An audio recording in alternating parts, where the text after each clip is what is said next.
Тези думи ме стреснаха повече дори от онези, които Бог вече ни беше говорил. Да, това беше твърде много. Може ли някой смъртен човек да се надява, че някога ще стане съвършен? И все пак Бог не би поискал от мен нещо, което знае, че не бих могъл да направя. Без съмнение това беше гласът на Бога. Бях поискал хляб от моя небесен Отец и може да бъда сигурен, че Той няма да ми даде камък. Вълнуващо, че тези думи също са цитат от Словото. Виж Матей 5:48. Това е Христова заповед, не само към мен, но и към всички, които искат да бъдат чада на вашия Отец, който е на небесата. Стих 45. Съвършенството е целта, която Христос поставя пред всеки един християнин. Не всеки християнин е достигнал тази цел. Нито пък има право да се хвали, че го е направил. Дори великият апостол Павел заявява: не, че съм сполучил вече или че съм станал вече съвършен, но гоня и сподир. Филипяни 3:12. Никой християнин, достоен да носи това име, не бива да се задоволява с нещо по-малко от съвършенството, нито пък да търси извинения, че не е съвършен. По-скоро трябва да признае като неуспешни опитите си да изпълни Христовата заповед и усърдно да се стреми към промяна. Съвършенството е целта. За сведение на онези, които са били обучавани, че никой човек, освен Исус, не е бил съвършен, самият Бог приписва съвършенство на немалко личности. Те самите не са претендирали за съвършенство, но Бог е бил този, който ги е обявил за съвършени. Например, Йов, героят от най-старата книга на Библията, беше съвършен човек. Приятелите му обаче не мислеха, че е съвършен и го обвиняваха в лицемерие. Виж Йов 8:16-13. Сатана също не го намираше за съвършен и го обвини, че служи на Бога само заради материалните благословения. А самият Йов бе склонен да допусне, че не е съвършен, защото каза: отричам се от думите си и се кая в пръст и пепел. Йов 42:6. Но когато Сатана се яви пред Господа, за да го обвини, Бог каза: обърнал ли си внимание на слугата ми Йов, че няма подобен нему на земята, човек непорочен и правдив? Йов 8. Много хора се противопоставят на учението за възможна святост, понеже никога не са видели свят човек. По времето на Йов Бог каза, че има само един такъв човек. В дните на Ной също само един. И все пак Бог провъзгласи Ной за съвършен. Ной беше човек праведен, непорочен между съвременниците си. Той ходеше по Бога. Битие 6:9. Някой казва, че ако човек стане съвършен, веднага ще бъде взет на небето, както Енох. Писанието обаче посочва, че Енох ходи по Бога най-малко 300 години преди да не се намери вече. Битие 5:22-24. И че преди неговото преселване беше засвидетелствано за него, че е бил угоден на Бога.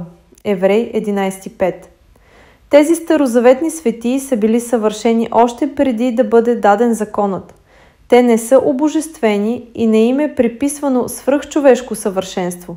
Те бяха човеци със същото естество като нас, но познаваха Бога, бояха се от Него и спазваха заповедите Му, избягвайки идолопоклонството на своето време. Когато Мойсей прогласяваше Божието послание пред Израел, каза: съвършен да бъдеш пред Господа, твоя Бог. Второзаконие 18:13. Понякога хората са по-критични от Бога. Когато Мариам и Аарон говориха против Мойсей, Господ се намеси, казвайки: слугата ми Мойсей е верен във всичкия ми дом. Числа 12:7. Макар думата съвършен да не се среща в тези стихове, те напълно покриват стандарта за съвършенство, който Бог задава в Йов 1:8. Давид не смяташе, че съвършенството е невъзможно, защото писа: ще внимавам на пъти на непорочността, ще ходя с незлобливо сърце сред дома си. Псалом 101:9. Всички тези хора и без съмнение много други, като Данаил, Йосиф, Авраам, Илия, Елисей, живяха живот на святост, без да имат преимуществата, които ние имаме днес. Бог даде пълното писание на Новозаветната църква. Всичкото писание е боговдъхновено и полезно, за да бъде Божият човек усъвършенстван, съвършено приготвен за всяко добро дело. 2 Тимотей 3:16-17. Христос, Него възгласяваме, като съветваме всеки човек и получаваме всеки човек с пълна мъдрост, за да представим всеки човек съвършен в Христа. На църквата той даде апостоли, пророци, боговестители, пастири и учители, с цел да се усъвършенстват светиите. Ефесяни 4:11-12. А изливането на Святия Дух, наш учител и утешител, Йоан 14:26, е за всеки, който се покорява на Бога. Деяния. Колко по-лесно е за нас да живеем свято, отколкото за онези преди Петдесетница. Писанието казва, защото ние сме храм на живия Бог. Както рече Бог, ще се заселям между тях и ще ходя и ще им бъда Бог и те ще ми бъдат люди. Затова излезте сред тях и се отделете, казва Господ, и не се допирайте до нечисто, и аз ще ви приема. 2 Коринтияни 6:16 и 6:17. Тези обещания са за нас. Можем да се очистим от всяка нечистота и да се усъвършенстваме в страх от Бога. Както и да го наречеш съвършенство, святост, пълно освещение, то е не само възможно, но и заповед. Така бивайте святи и вие във всичката си обхода. 1 Петрово 1:15. И тъй бъдете съвършени. Матей 5:4-8.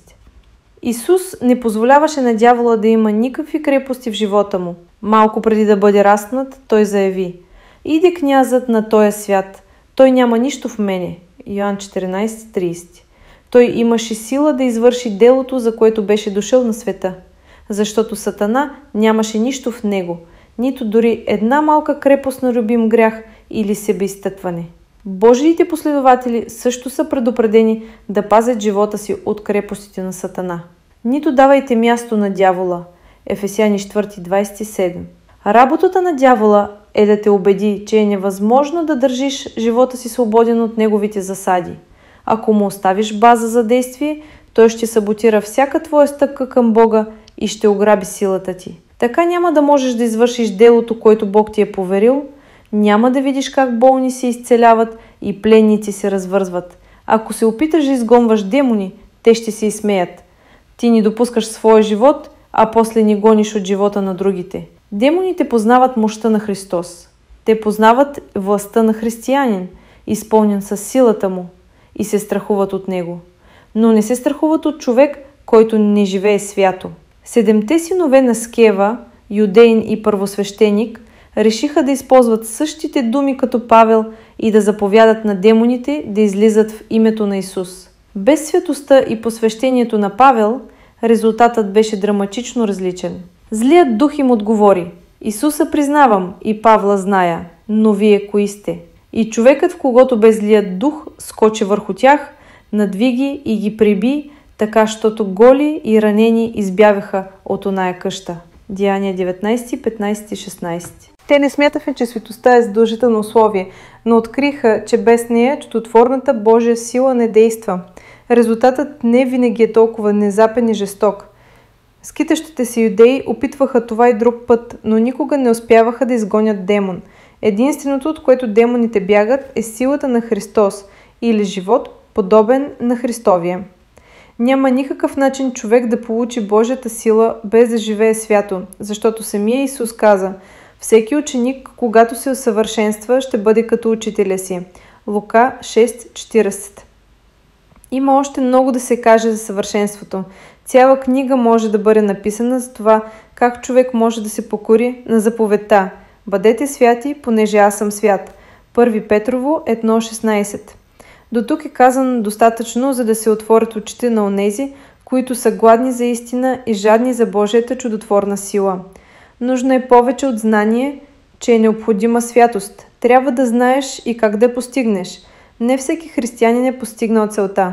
Не всеки последовател има силата, която Христос обеща. Дори 12-те апостоли след множество чудеса се сблъскаха с демон, който не излизаше. Матей 17, 15, 16. Когато Исус го изгони, учениците попитаха: защо ние не можахме? Той посочи неверието им и липсата на пост и молитва. Дори тези избрани мъже понякога проявяваха плодове на плътта: гордост, Марко 10:37, завист, Марко 10:41, гняв, Матей 26:51, и не разбираха Божия план. Исус дори каза на един от тях: „Махни се зад мене, Сатано, защото не мислиш за Божиите неща, а за човешките.“ Матей 16:23. Те не бяха достигнали съвършенство, но усърдно се стремяха към Него и Бог ги почете. Не се обесърчавай, че още не си съвършен. Пълното съвършенство ще дойде, когато видим Исус лице в лице при Неговото пришествие. Но докато сме в плътта, трябва постоянно да растем в благодат и да се стремим към съвършенството, което Той ни е заповядал. Нашето съвършенство може да се оприличи на плода на едно дърво. Първо се появява пъпка, в чието сърце вече е бълещата ябълка. Още мъничка, но съвършена за своята фаза. Тя няма пълния размер, цвят или аромат, които ще придобие, но в настоящия момент е съвършена. Ако получава достатъчно сокове и бъде запазена от студ и болести, пораства и става съвършена зелена ябълка. Докосвана от слънцето и дъжда, накрая се превръща в голям, румен и напълно озрял плод. За такова неозряло съвършенство говори Павел в Филипяни 3:15. И тъй, ние, които сме зрели, нека мислим така. Сам на 3 стиха по-рано той казва: не че съм сполучил вече, или че съм станал вече съвършен. Стиха 12. Има предвид крайното напълно озряло съвършенство, което ще имаме при Възкресението. Павел не пренебрегва това, което вече е постигнал, но като истински християнин не се задоволява само с него. Гоня изподир, забравям задното и се простирам към предното, пускам се към прицелната точка. Стиха 13-14. Няма място в духовния растеж, където да спрем, понеже сме достигнали. В Божиите очи недозрелият християнин може да е съвършен за етапа си, но престава да бъде такъв, когато се задоволи и спре да расте. Когато малката зелена ябълка престане да расте, скоро изсъхва и пада. Съвършенството трябва да се поддържа и непрекъснато да остава наша цел. Растежът се поддържа чрез подходяща духовна храна. Пожелавайте като новородени младенци чистото духовно мляко, за да пораснете чрез него към спасение. 1 Петрово 2:2. Нужен е апетит към Словото, ако искаме да растем в благодата и познаването на нашия Господ и Спасител Исус Христос. 2 Петрово 3:18. Истинска любов към Писанието е неразделна част от настоящото ни съвършенство и от бъдещото пълно съвършенство, когато дойде Христос. Всичкото Писание е боговдъхновено и полезно за поучение, за изобличение, за поправление, за наставление в правата, за да бъде Божият човек усъвършенстван, съвършено приготвен за всяко добро дело. 2 Тимотей 3:16-17. Мнозина намират време за комикси, списания и романи, за всичко, освен за Божието Слово. Те са толкова заети, че не изучават Библията.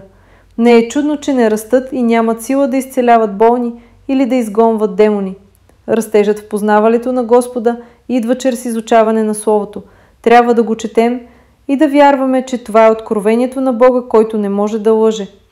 На пребъдващите в Христос е обещана пълна защита.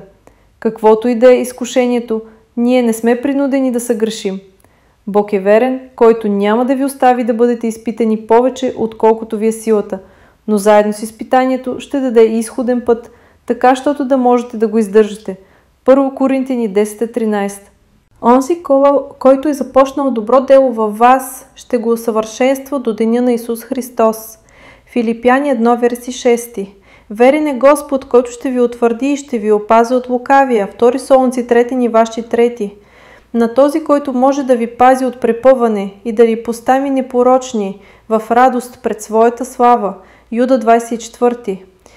Алилуя! Възможно е да бъдем пазени от Бога и да живеем над греха.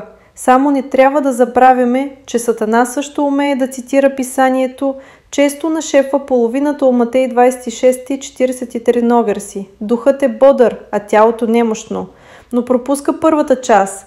Бдете и молете се, за да не паднете в изкушение. Ходете по духа и няма да угождавате на плътските страсти. Галатяни 5:16. Сатана никога няма да ти припомни стихове като делата на плътта са явни, които вършат такива неща няма да наследят Божието царство. Галатяни 5:19 ваши 21 верси. Или копнежът на плътта значи смърт. Римени 8:6. Ако искаш, можеш да се скриеш зад немощта на плътта, но Бог ясно заявява какъв е резултатът. Противостой на дявола и той ще бяга от теб. Яков 4:7. Бог ти е осигурил храна чрез Словото си, защита чрез духа си и мощна подкрепа в растежа ти чрез своята църква.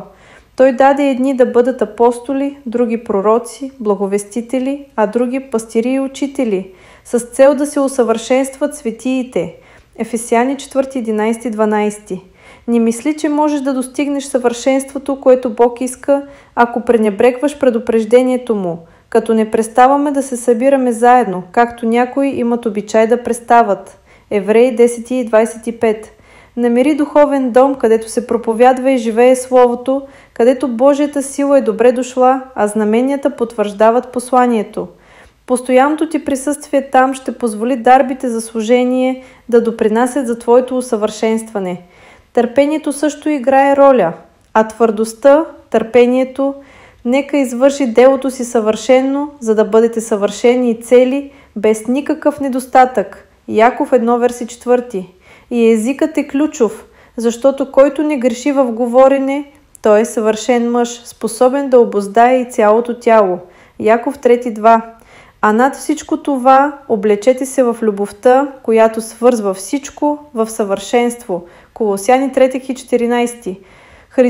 Христос е заинтересован да ти покаже пътят към съвършенството, ако искаш да го знаеш. Той ще посочи с пръста си любимите ти грехове и ще ти покаже онова, което ти пречи да постигнеш целта. Един млад човек паднал веднъж при нозете на Исуса и го попитал: какво да правя? Въпреки че той питал за пътя към спасението, Исус му посочи пътя към съвършенството. Ако искаш да бъдеш съвършен, иди. Матей 19:21. Той посочил любимия грях на този млад човек. Както много други, младежът почувствал, че Исус иска твърде много. И все пак това била една ниска цена, която той трябвало да плати за съвършенство тук и за вечен живот в идния свят.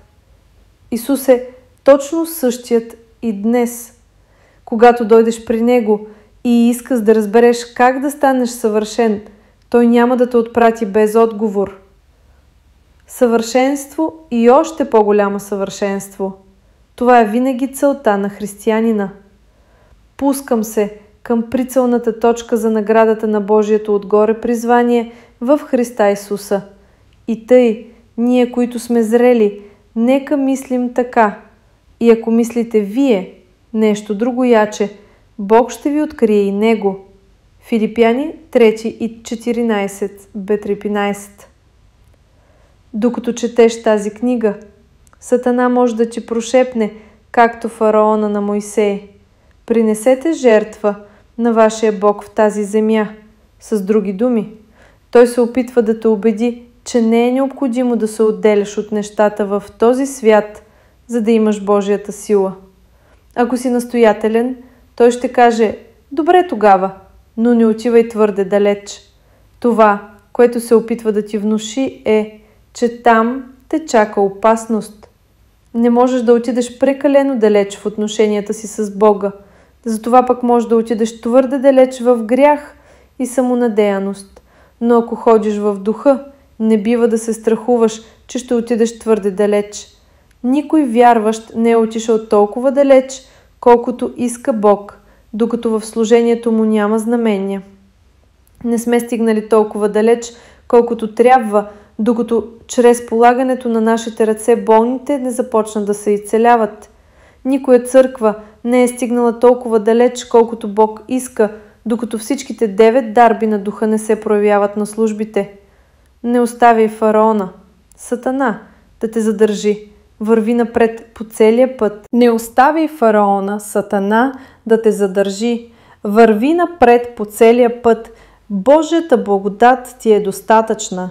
Не оставяй нищо да ти попречи да приложиш Божиите обещания в своя живот, независимо дали си обикновен член на църквата или си служител. Стреми се към това, което е съвършено. Виж Евреи 6, Парнозия. Това беше глава 4 с тема "Бъдете святи".